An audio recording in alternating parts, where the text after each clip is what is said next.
Imagine this. You're standing in the open plains of prehistory. The wind is still.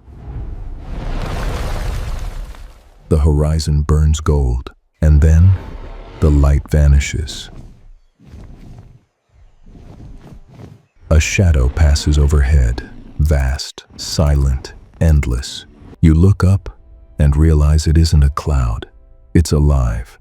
Long before birds, before the world knew flight, the skies belonged to monsters.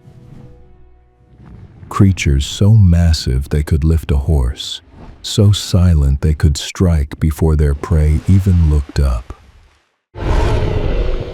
Tyrannosaurus ruled the ground, but these predators ruled everything above it. They hunted with a terrifying dominance, masters of the air, architects of fear. By the end of this story, you'll know the 5 flying dinosaurs that even T-Rex would have feared to face. Because in the age of monsters, the deadliest ones didn't walk, they flew. Number 1.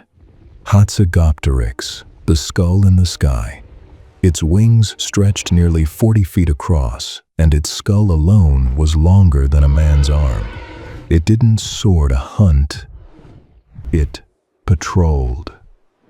A silent shadow drifting over swamps and forests, waiting for the smallest movement below. When it saw prey, a baby dinosaur, or something unlucky enough to look up, it would fold its wings, drop like a falling star, and strike with a beak sharp enough to pierce bone. No roar, no struggle, just silence, and then the earth would take another life. Scientists once believed it fed on fish, but fossils tell another story. Broken bones, crushed skulls, proof that Hatzegopteryx hunted land creatures too.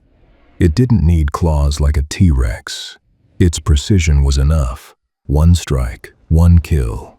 And then, with the wind at its wings, it was gone.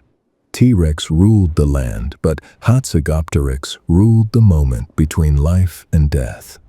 Number 2. Ornithocheirus, the storm rider.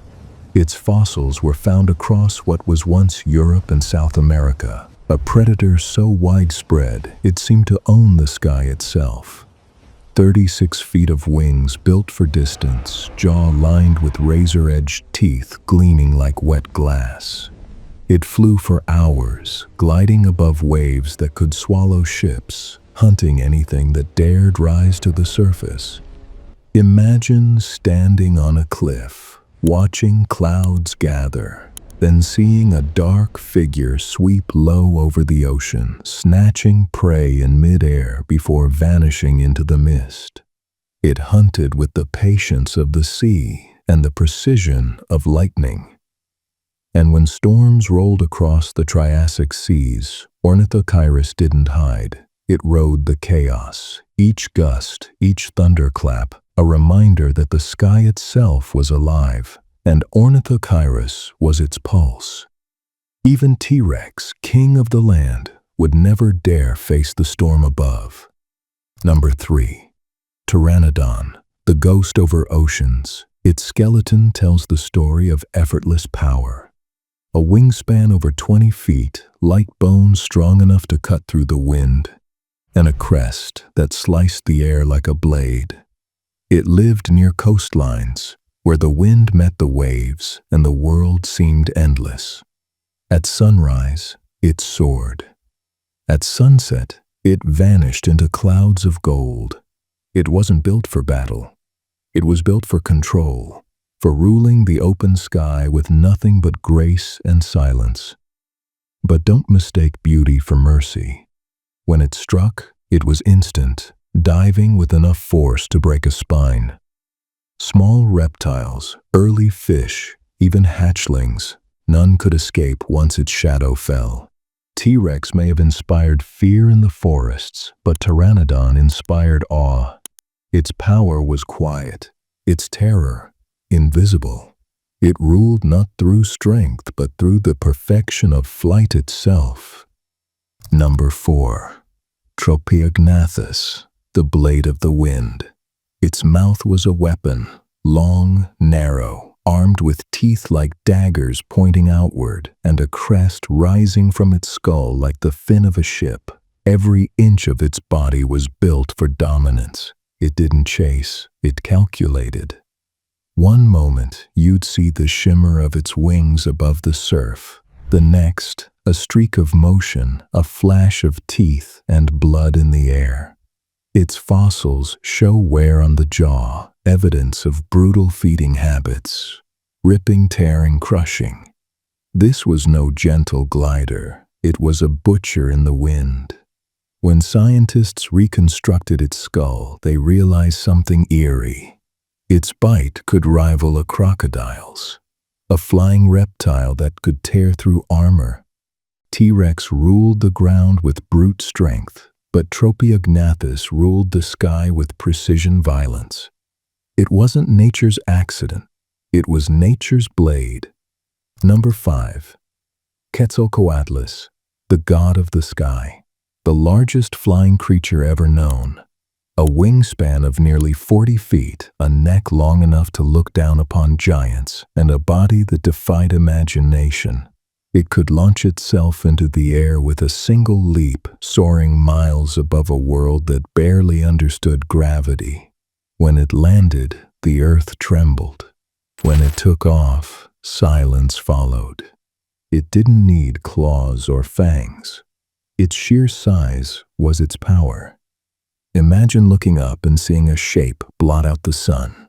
No roar, no warning, just darkness moving through the clouds. Quetzalcoatlus didn't just fly. It dominated the sky. Even T-Rex, with all its rage and might, was nothing but a shadow to this titan. Some believe it hunted from the ground, using stealth to ambush small dinosaurs before taking flight again. Others say it fed on carrion, cleaning the world after storms and death. But whichever truth you believe, one thing is certain. It was not just a creature. It was a memory of power written in the air itself. 5 monsters, 5 rulers of the sky. Each one a reminder that nature's greatest terror doesn't always roar. Sometimes it whispers, sometimes it glides, and sometimes it falls from the heavens before you even see it coming. But what made these creatures so terrifying wasn't just their size or strength, it was their existence. They proved that fear could take any shape, even wings. They turned the sky into a battlefield, and in doing so, they changed life forever. Because the age of flying predators didn't just end, it evolved. From their bones came the first birds. From their hunger came balance. And from their extinction came beauty. The skies we see today, filled with wings, with movement, with song, were born from these monsters. So next time you see a bird trace a path across the clouds, remember what came before it. Remember the giants that owned the wind, the ones T-Rex could never touch, the ones that ruled not from the ground, but from the endless blue above. Tell me in the comments, which of these sky predators would you fear the most? And what if they hadn't vanished? Would the skies still belong to us? Or to them? If this story made you look at the world a little differently, don't forget to like, share, and subscribe. Because the next story might just reveal how close we came to never ruling the earth at all.